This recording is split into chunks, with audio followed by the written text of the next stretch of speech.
My name is Elham Yaqubian, and I'm so pleased to be with you tonight and have the chance to introduce our guest of tonight.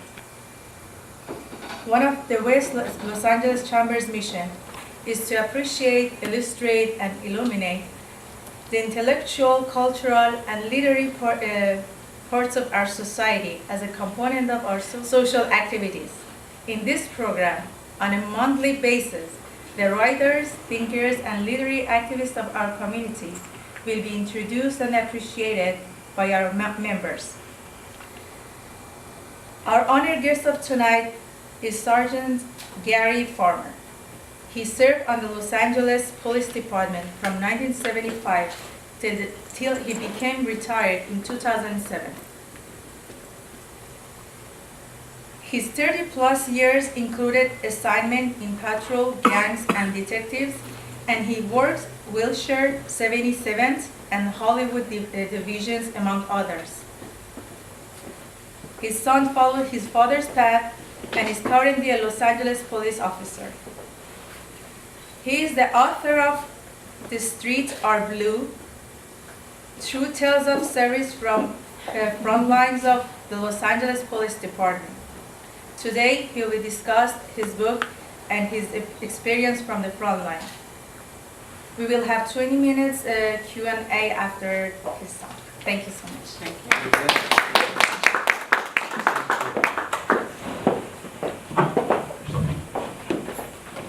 Can you hear me with this mic? Good evening. Thank you for the warm welcome, and I'm very honored to be here. See, this is what you need, is the big print. That'll help. The book is The Streets Are Blue. It's a collection of career histories of 34 former LAPD officers. The first one came on in 1941, and the last one retired in 2009. So there's approximately 70 years worth of history in this book, personal experiences. And they speak to just about any encounter that a policeman may have. What prompted me to write the book? I have two baseball books. One is The Glory of Their Times by Lawrence Ritter, and the other was Baseball When the Grass Was Real by Donald Honig. Both books are a collection of histories of former career baseball players from the time they started and then through their professional career. And for me, reading those books gave me a glimpse of the past, a past few people here today are here to witness, or were there to witness. The events they were involved in became stories, and the stories, because of the interest in Honig and Ritter, are still with us. And I'm using the same format as those two baseball books in the book that I wrote, Streets Are Blue. And like Ritter and Honig, what I'm hoping is these stories will stay with us a little bit longer. Who's in the book? In this book, there's 34 former officers, but it really could be any 34, because there's been thousands that have served on the Los Angeles Police Department and who are currently retired and still with us to tell their stories. So the people were people I've worked with or around, people who I knew their reputations, people whom others suggested, people others in the book talked about, and people that I contacted purely at random. When I went to their homes, I had no idea what experiences or stories were forthcoming. I gave them as much time as they needed to tell their stories. And I was captivated by their stories and recollections of events that for some were half a lifetime ago. Two guys were in their 90s. One lady was in her 90s on an oxygen bottle, but they still had good memories of their careers on the police department and were able to convey those to me. There's over 200 photos in the book, and my purpose was to put a face to the words. So if they described a particular partner that they had a great association with, a great career with, then I contacted that family and tried to get a photo of that person, if the person was no longer with us, to put in the book. So I could again put a face to the words. I'll give you a couple of samples of the stories. I'll read them to you because I wouldn't do them justice if I did not do it otherwise. George Adams, he came on in 1945. And he was part of what was called then the War Relief Emergency Program, where there was a shortage of manpower because of World War II. So he was in the Army, got out of the Army in 1945. His job in the Army was stationed here in Los Angeles, and he was to investigate traffic accidents of armed service personnel. And through that, he had contact with the LAPD. So when he retired, two of his friends from the LAPD, they sat down for dinner and, what are you going to do, George? I'm not sure what I'm going to do. Why don't you come on in the police department? So he did. He was hired that night. He didn't even have a uniform. For 3 days he had no uniform. He just wore various odd assortment of clothing. And, but eventually got a uniform and served almost 25 years on the police department. So this picture here goes to one of his stories, and I'll read that to you. I'll bring some highlights out of this, and it'll give you a flavor for what the book tells. He said, Bob Souter and I investigated an accident on Pico at Camden, where there was a storm sewer excavation site with barricades all over the place. If I forget this, just remind me. A drunk driver in his Cadillac didn't see it or didn't care. He drove through the barricades and into the hole. One of his passengers was killed, and the other was seriously injured. The irony of this was that the guy killed was Bob's buddy from high school. That's his partner. When we got back in our car after we had finished our investigation and turned in the report, Bob said, "That was a high school buddy of mine. I hadn't known prior to that moment. He had calmly handled the investigation. We had been busy completing the reports and waiting for the doctor to verify the death. It was quite a few hours before he told me. Bob had never shown any signs of having known the person who was killed." That shows you how professional he was. George is at the top here, and Bob is down here. George had this photo, which I thought was fantastic. In fact, he gave a couple of very good photos for it.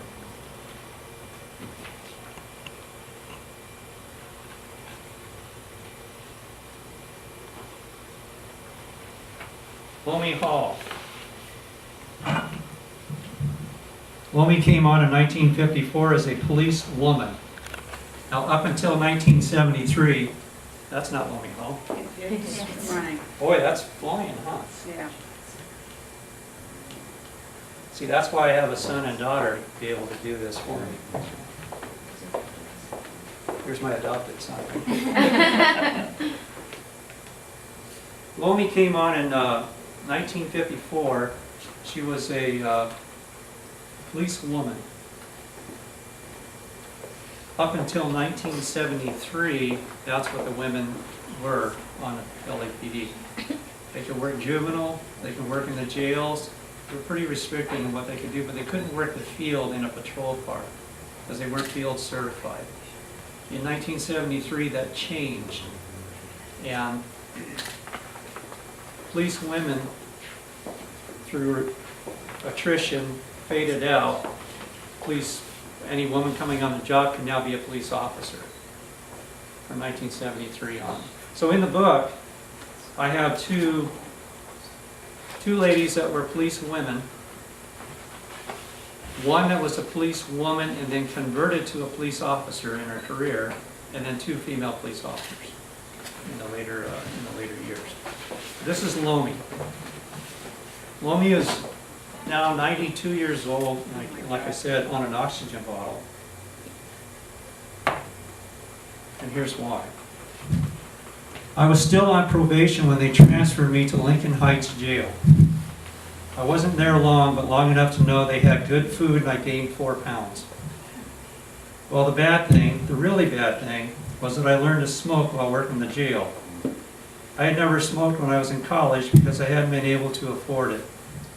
It seemed to me that every time somebody came into the jail who was filthy, loud, drunk, or fighting, everybody would take a break. it was always my turn to search and print. Well, I learned to smoke too, and take a break. Years later, I said to myself, stupid, you were the one on probation. You were supposed to get the dirty, loudmouth fighters anyway. It was an expensive habit, but that was why I started smoking. What I found in sitting down with everyone in the book, they were very open about their careers. Some were very emotional because they recalled events that had a tremendous impact on them. A couple cried. That I didn't expect. I've never been asked to sit down and reflect on my own career, so I presume maybe I might have some of the same reactions. But I don't know if it was because I was a police officer and that's why they were open, but that's just the way they were. I did encounter a few times where they say, well, Gary, you remember this. I said, no, it's not about me. The story's about you. It's from your perspective, not from my perspective. So.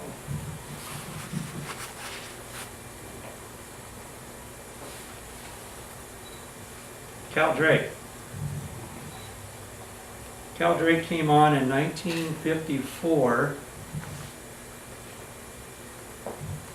He had a wonderful, wonderful career. He's one of the first SWAT guys. But before that, he worked Newton Division. Oh, You know where Newton Division is? that was a Newton booster. Oh, very good, very good. When were you there? You may recognize some of the names in Late this book. 70s. Okay. Very good. Where's the Newton Division? Newton, if you can picture downtown LA, it's just south and to the east.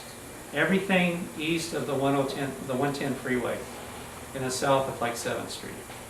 Then it goes all the way down to Florence.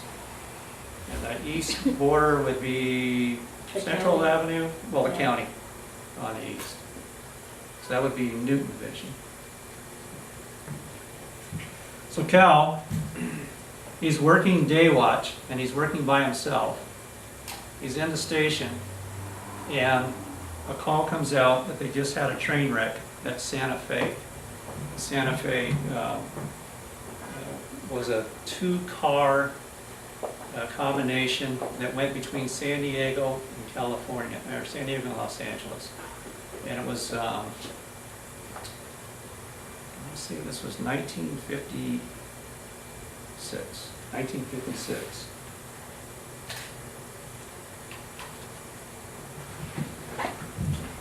He said in '56 there was a train wreck involving a two-car passenger train in Newton.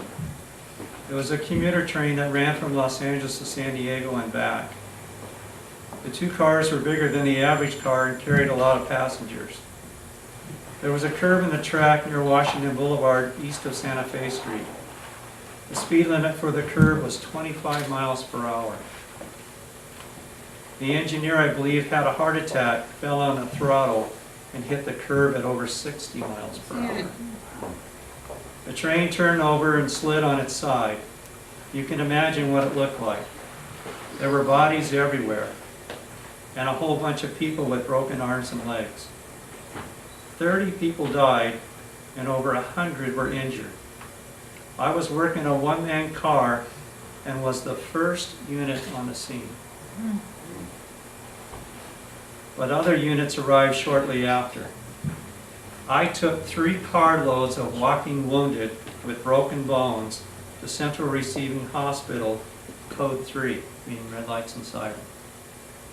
It was a mess. A wrecker was brought in and the cars were uprighted. A motor cop was standing down from me, and a deputy coroner came up to him and said, "Here, grab this cardboard box. We're going down the tracks, start picking up pieces." The motor cop said, "I can't pick up dead body parts. I'm not authorized to do that. That's got to be a coroner to do that." The deputy coroner said, "You're deputized. Let's go." Cal says, "I heard this exchange and I turned around and quickly walked away. I was not going to pick up body parts if I could help it. I went home about 4:30 the next morning." pretty traumatic event. And you can see the two cars there, the amount of people. There are other photos that show some of the victims from the crash. That's a KTLA photo. There's KTLA. Tom Rogers. Tom Rogers was a motor cop. He came on in 1956. He went to jail to begin with, and then he wheeled to Central Division. This is when Central Division was still on at First and Hill, the original station that had been there since the 1800s. He said at Central there were a lot of old timers. They were at the end of the road, they got lousy ratings, and they were just putting in their time. One night I was with this one guy who was really cocky and wore his hat down the back of his head. We pulled over a drunk driver. My partner gave him a field sobriety test, and I figured we were going to take him in. All of a sudden I heard, "Okay, see you later." The drunk got in his car and drove away. I said, "What happened?" He said, "Tell you later." We drove to a liquor store and he went in. I later figured out he had changed a 20 for 2 10s. He got back in the car, turned to me and said, "Here, this is yours." "What's that?" "That's your part of the deal." "What deal?" "Well, I let the guy go and he gave me a 20. Here's 10 for you." "No, I won't take it," I said. "Drive me to Property Division. I'm going to book it as found property." "What?" "I'm going to take the $10. I'm going to book it as found property." Well, when we got there, we booked the whole 20 as found property. I never worked with that guy again. I don't have a picture for this one, but Tom, actually, I think I had Tom's. Okay, Tom is on the right, the blonde-haired guy on the far right. So he won the Medal of Valor in 1964, but you'll have to read the book to hear that story. Okay. He worked with a guy named Norm Sufflow. They were partners for years. He said, "Norm Sufflow and I," just that, "were partners for years. He was a great partner. We were working Wilshire one night, and a television crew was out looking for news. We picked up a guy for drunk driving, and this television crew came swooping in with lights and cameras. The reporter was talking to Norm, and he was describing how it all happened and what was going to happen and all kinds of stuff. I was over there impounding the car, itemizing the stuff in the car, and taking care of everything. I looked over at Norm and didn't see our arrestee. I said, "Hey Norm, where's our 502 guy?" That being a drunk driver. The newspaper reporter said, "You mean the guy that just got in the cab and drove away?" No. He had taken off. We had his car, but he was gone.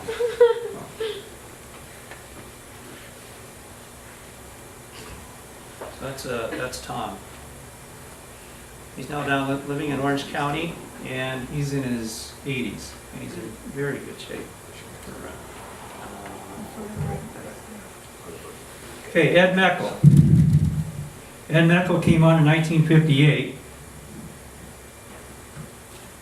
This is his academy class, part of it, and this is Ed Meckel on the very front. It's got my name there, but it's Ed. And if you'll notice, back then, they wore a strap.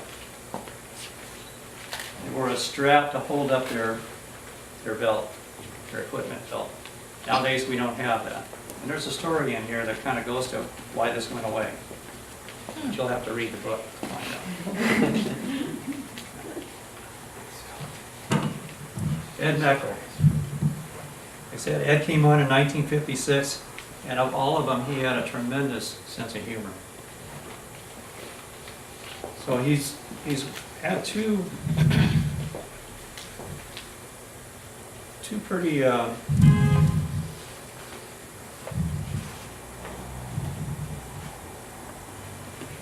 because I then transferred back to Metro, I was working nights and Charlie Appleton was the other sergeant.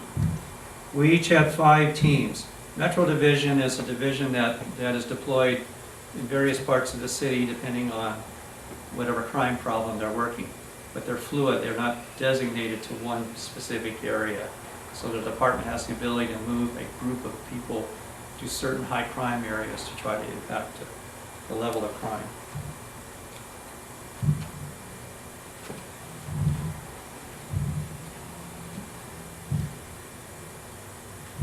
So we each had 5 teams. It was the night that Charles Monahan and Robert Inler were killed at Sears.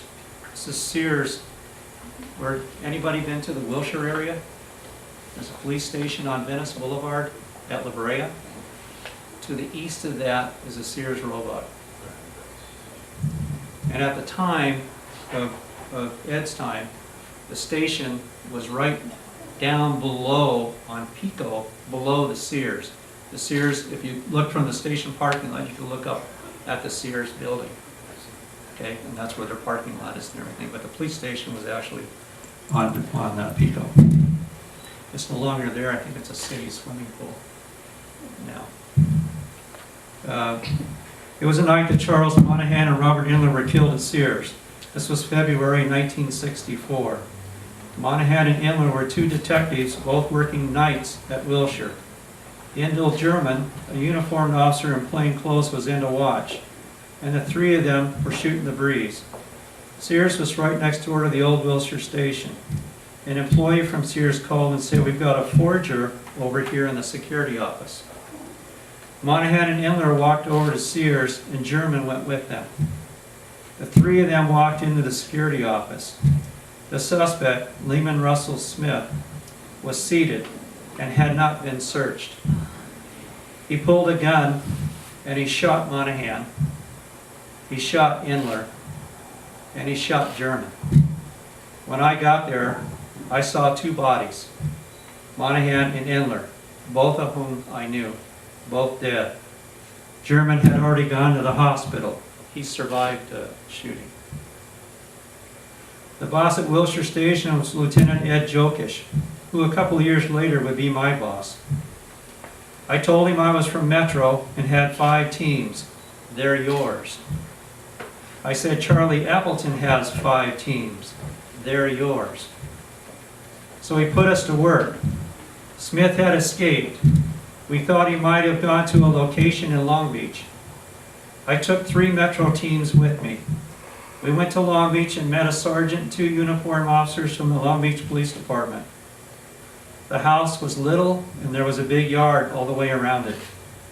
It was 2 or 3 o'clock in the morning, and we were looking for a guy who had just shot 3 policemen. It was one of the few times in my life on the police department when I was concerned. Normally we did what we had to do, but this time I was thinking, wow.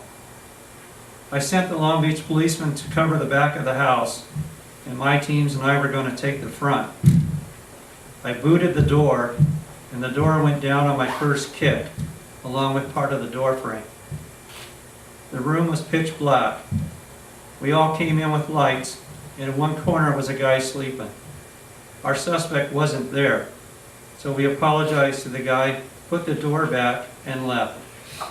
Smith was caught a couple of days later in Chicago. He was sentenced to life in prison.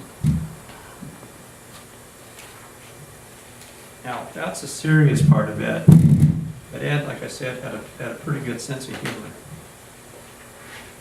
He said, Metro often loaned us to detectives, and I was loaned to Newton Detectives.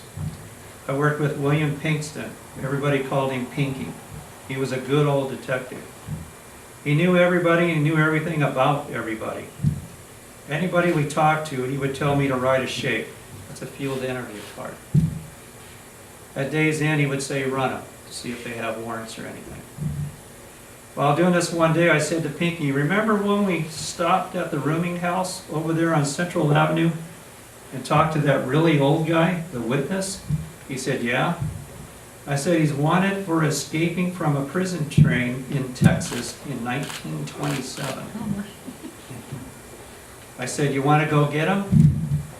He said, we'll get him in the morning. Long gone. proprietor of the rooming house said that guy lived here 30 years. You guys weren't in the car yet, and he was packing up and out the door. We got a gun that was booked into evidence, and Pinkston gave me the report and said, "You want to be a detective?" "Yeah."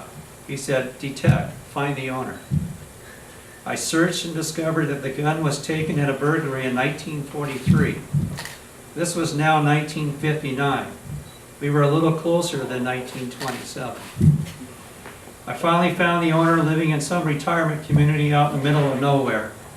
He answered the phone. I said, "Are you so-and-so?" He said, "Yes." "Yeah, this is Detective Ed Michael, LAPD. We found your gun." He said, "What gun?" I said, "The one you reported taken at a burglary in 1943. There was dead silence. He said, "You just found it?" I said, "Yeah, we've been working the case full time and we just got it." Bird Wonderlick. Bird was a detective at 77th when I was there. He was in charge of autos. He eventually had 2 sons that came on the job. And he had a grandson that came on the job. Now my son's on a job and he's wearing my police officer badge number. It's a brand new badge, but it's the same number that I had. Bird, my grandson, everybody asked him, "How come you got such a low badge number?" He would tell them it's my grandfather's. So there's a picture of both sons and the grandson in here. But Bird was working traffic division. This one's real short. I think I should move this along.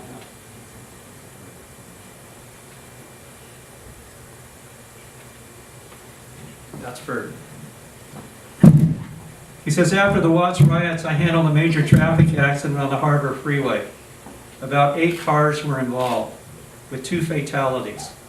The most difficult time that I had in accident investigations was death notifications. I hated it. Other guys hated it too, but it was part of our job. I had to do that for this accident, and it didn't go down well. Both fatalities were from the same family. You're dealing with a lot of emotions and drama in those situations. We were not suited for that, but it was something we had to do."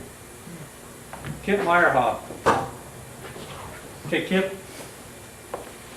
toward the top, the guy balding, the sergeant on the far right there, that's Kip Meyerhoff. I worked for him at Wilshire.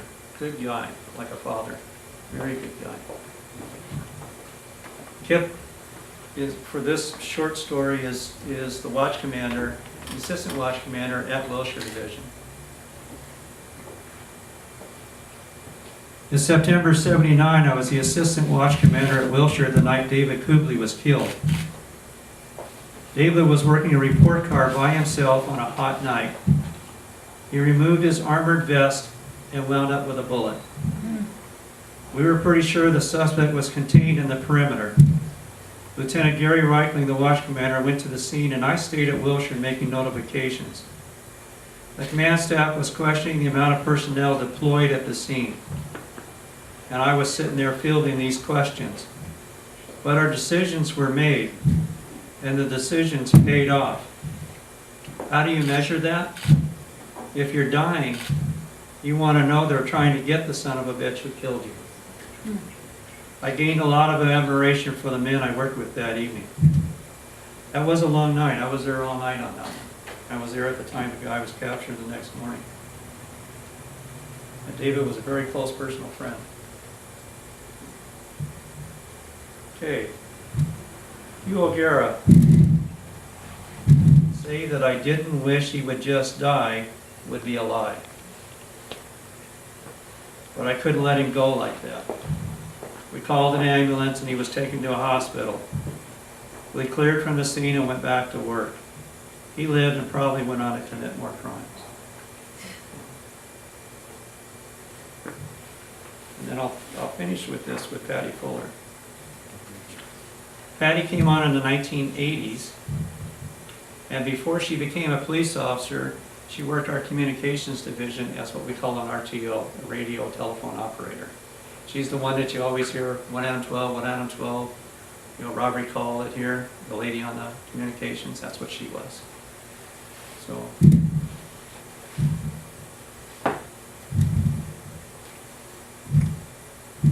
She said there was a number of RTOs married to police officers. We all knew that if a uniform that had stars and bars came through communications and talked to a senior RTO or sergeant, and then an RTO was pulled from her position, it was not good. A couple of times that happened. One night an RTO was working Harbor Division and South Traffic Division frequencies. Each lady there is working a specific division. So they have, you can see the mic, they have direct communication with that division. Okay. Now this photo is back from the, I think this one's the late 50s. Things have since been very much modernized since then. But that gives you a flavor of what it was like.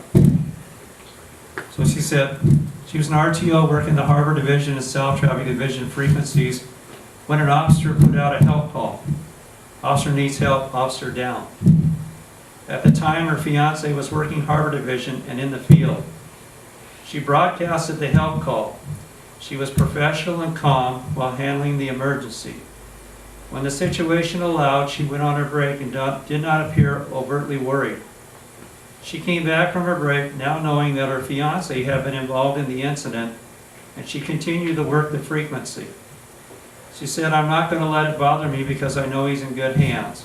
There are good hospitals and he works with good officers." A short time later, a captain and a couple of officers came to get her to take her to the hospital. Her fiance did not make it. That was how it was. RTOs had to be cool and calm while working their positions, especially during an emergency and with the knowledge that the emergency could involve them personally. I'll give you one more quick one to show these RTOs. One night I was working next to Laura Robles. She was bilingual and working the Northeast and Hollenbeck frequencies. All of a sudden she started speaking Spanish. Then just as suddenly she broke into English. "All units, officer needs help." She kept putting it out, English, Spanish, English, Spanish. And after a short while they went in a different tactical frequency. That's when she's off of it now. She said that was a hard one. And I asked, what happened? She said he was a brand new guy, a new policeman. I knew it when I sat down. He had an accent. Well, when he put out the help call, he broke down and he reverted to Spanish. She said, I had to put it out in Spanish so he would calm down.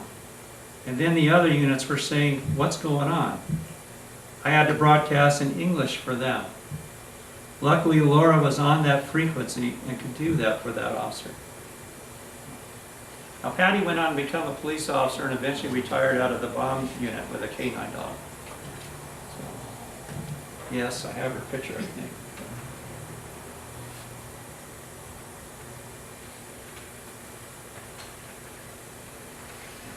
There she is. Helen.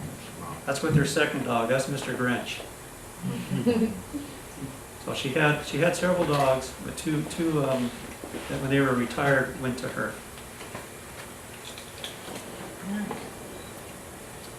Anyways, I think I've read enough in here.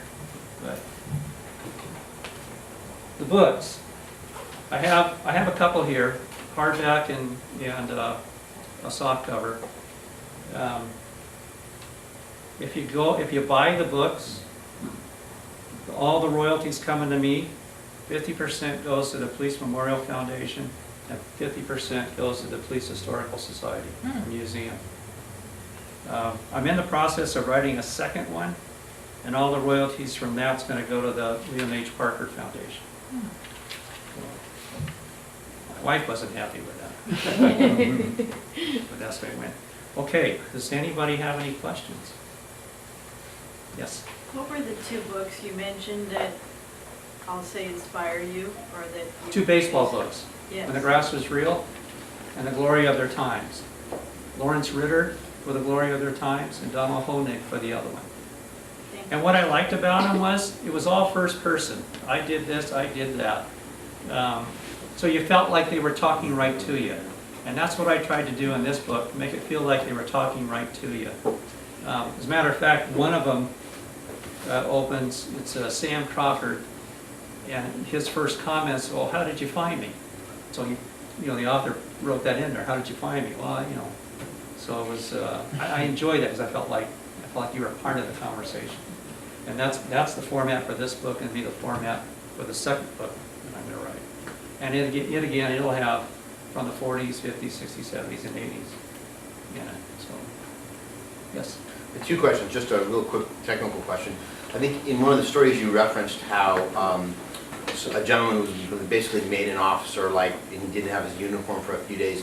Does that suggest that, at what point did the police academy come in? At what point did you have to actually go through the academy? Because I thought that I didn't know that you could just become a police officer and, and then join the force. I thought there was a lot of training involved and all that. So well, remember now, this is the end of World War II, and there was a manpower shortage in Los Angeles. So they had a program called the War Emergency Relief Program, and through that, they fulfilled various essential positions that without the requisite training and all that, and police department was one of them. So they had that. So yeah, he just signed up and he was there. So he worked that for 14 months before he actually went in the academy. Then he did go in the academy and was field certified, and then had a 20-some year career after that. My bigger question, that was just a little technical.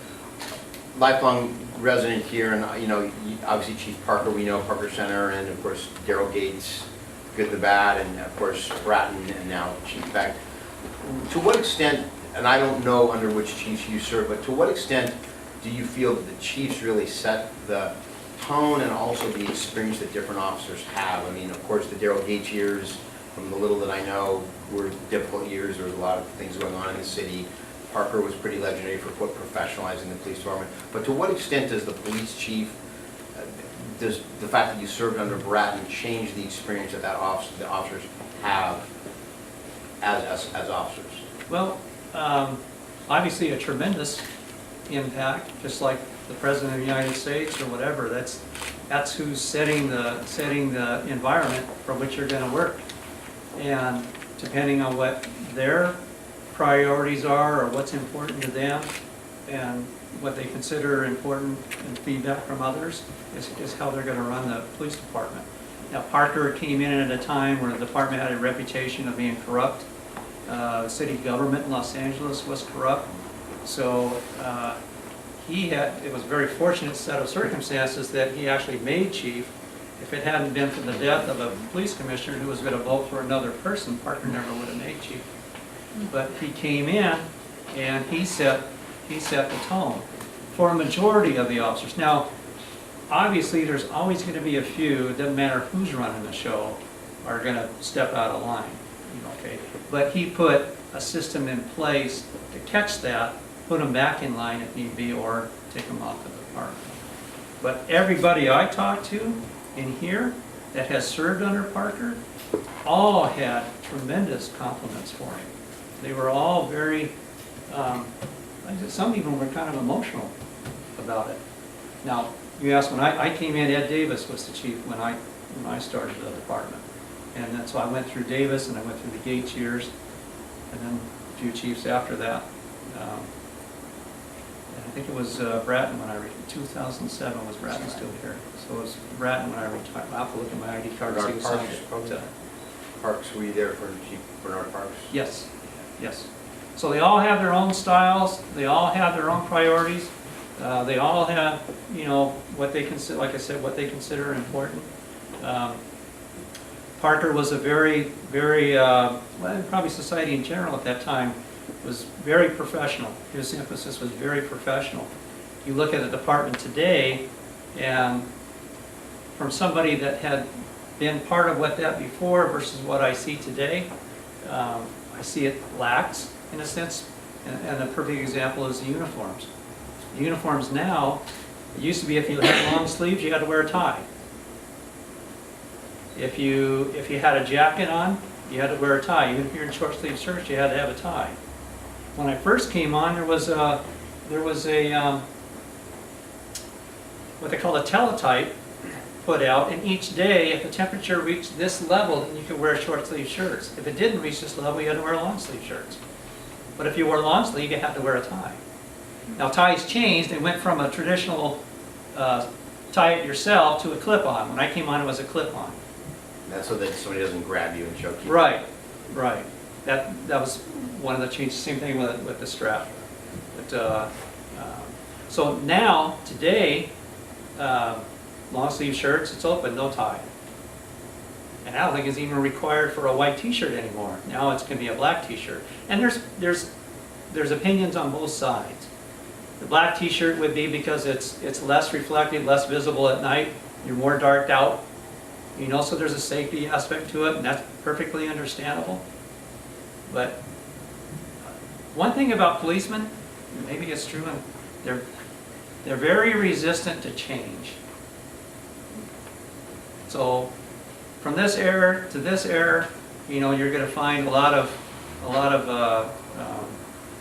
people resistant to what some, you know, as you progress along and more people come in those decision-making positions to dictate, you know, how we do things and all that, you're going to find some resistance because they're used to a certain way. So, and that's what I am right now. I'm just resistant to it. My son's all for it. You know, he's on a job now. He says, yeah, this is comfortable. Although I'll tell you, he's expressed a few times. Says, you know what, Pop, it really does look kind of sloppy. I said, well, you know, don't let me influence you. Go ahead. Unlike firefighters, police officers don't seem to get the same admiration, both among some of the public and especially in Hollywood. And I don't mean just the last couple of years, but as long as I remember, 20 plus years. And I'm wondering, when did that all change and why do you think that changed? You know, after I got off probation, I went to jail. Worked at jail for 4 months, I think. And there was a policeman in there that had 17 years on. And he said, everything you're complaining about today, we complained about 17 years ago. Some things don't change. So there's some commonality among some of that. But as far as like the public to the police officers and stuff, it's like this. You know, policemen are just, you know, it's a guy that's 30 years old and he's got 2 children at home and he comes to work and he goes home. I mean, that's what a policeman is. Ed said it. Okay, I will need my glasses for this. Ed said, police work is like having a front row seat to the greatest show in the world. I've used that line 100 times and it always seems appropriate. In police work, wherever the action is, you're right up front. You're not in the back trying to see what's going on. You're in charge. You're holding the crowd back. You're the guy who's going to solve the mess, good, bad, or indifferent. You're the one everybody looks to. You are the man. I thought, how damn true, how absolutely true that is. So the policemen, regardless of what the public's perception is at that point in time, are all the same. So they're always going to be the ones that are going to go take care of business. You know, that you can depend on. Unfortunately, there's stress accommodated with that based on the public perception at the time. Because you feel like, well, after the Rodney King things, it took several years for the public to come back around to appreciating what the police department was. But there was several years there where it was very difficult to do your job, especially in the South End where a lot of that happened. You know, these guys talk about in the 50s and stuff. He said the public was very much behind the police officers then, because back then they had to go knocking on doors because money was voted on to come to the police department. So they needed the public to help with the money for the department to be able to even operate. Yeah. So, and that's all since changed. But the public back then was very much behind. Even in the Watts riots, even in the 92 Rodney King riots, the percentage of who was against the department was very small. Who was involved in the actual destruction of stuff the percentage was very small. The majority of people down there appreciate having it. They're not as loud as maybe as some of the people that you might be referring to that have a perception of the department that's not favorable to us. They have a stronger voice for whatever reason. But there is a solid majority of people that are very much behind us. I don't know if that answered your question or It not. kind of does, but I guess the follow-up is, don't you think maybe Hollywood movies and their portrayal of police affects general public's view of police Well, officers? probably both good and bad. Because there's movies that portray police in a very favorable light, and there's movies that portray them as maybe to an extreme that's not really inaccurate portrayal of police. But, you don't have much control of that. And I know a lot of movies used to have police officers as experts, like Joseph Wamba, a lot of those movies. He was what's the term? He was Extra witness. an advisor, an advisor on a show. So you have some control over it. In fact, in the next book, Richard Koch, thank you very much. Richard Koch was Joseph Wamba's partners for 4 years, up until the time he retired from the department because he'd been writing books and stuff. So Richard talks about even he got to be an advisor on one of the movie sets, and they asked him, they had this big scene set up, and he's sitting back with everybody else, and all of a sudden he heard his name called. He goes, oh, okay, so he runs up to the director, what do you need? The director says, should they be wearing hats or not? No, they don't have to have hats on. Okay, thank you very much. And he ran back to the side. But, so there might be some control over some of the movies depending on who's advising at the time, but I would, they're both good and they're bad. There's been some great portrayals of policemen in movies. Even in TV, Dragnet and Adam 12 were perfect examples of Law and Order. Law and Order, what the police were all about. Those are all pretty positive. FBI. Yeah. Pretty positive. Some of the guys in this book talk about Dragnet and Adam 12 having a tremendous influence on them coming on the department. It was a very good Recruitment. media for us to reach out to the public and say, here's who we are. And I think it was a fairly accurate portrayal of stuff. I mean, I don't think they shied away from and that's what I tried to do here. I didn't try to shy away from, like I talked about Tom Rogers' story with the $20 and all that. I didn't shy away from that because I had to give the book credibility. I had to show, okay, here's the police department across the board. That's why not everybody in here had a big shoot 'em up career. There's people in here who had a kind of a so-so career, but I wanted to make the book credible, so I had to show, across the board what the department really was, what it really represented, who's representing this department in this book. So, was that helping a little better? Okay. Anybody else? Thank Are we you done? so much. Yes, thank you. If anybody's interested in buying, they're online. I think it's $30-some for the $58. hardback and $25 for the paperback. I mean, I'll give you the hardback for $25 and the soft cover for $20 if you'd like. Oh, okay. Anyway, thank you so much for your interesting and impressive talk.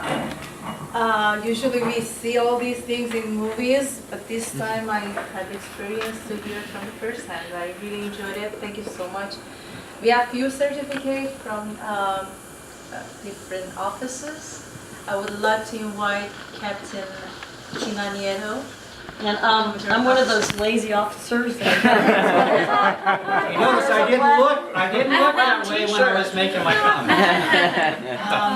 Because women look horrible in white t-shirts, and we look horrible in those long ties because they're designed for men. So some of the change, Gary. Valid points. Please present the certificate. So to give you a little bit of history, last time I think I talked to Gary was 27 years ago. We were actually, well, he was working in Hollywood, and I was a peon. I was a probationary officer at Hollywood. But we know some of the same people, like Laura Robles. Yes. I worked with Laura down in communications. And Laura at that time, she was like one of the senior members of communications that all the ladies looked to for that experience and expertise in working communications at that time. So Gary, from the City of Los Angeles, I'd like to give you the Certificate of Appreciation. Salutes and celebrates your longtime service, dedication, and unwavering commitment to the community. You've gone over and beyond your service to chronicle the history of the Los Angeles Police Department in the book, The Streets Are Blue. We thank you for your excellent service and accomplishments in securing a more just and tolerant society for all. Thank you, congratulations. Chris, can you come up, give us, we can take a picture? And also, I brought one of the senior lead officers, Very good. Rivera, so we can get a picture with you here. You want us to come here? I was Get up telling, from behind the podium. I was telling Tina before we started this talk, my son went on his probation to 77th Division. That's down in South Central LA. And up on the wall were 3 framed collages of police officers from the 40s, 60s, and 80s. So while he's sitting in the front row, over his shoulder is my photo of him. Thanks, so I was looking over his shoulder. So this is a certificate from California State Senator Van Allen in recognition of your insight into the history of LAPD through your book and your talk at the Los Angeles Public Library Westwood Branch. Thank you for sharing your story as a former LAPD officer from 1975 to 2007. Your work is highly appreciated.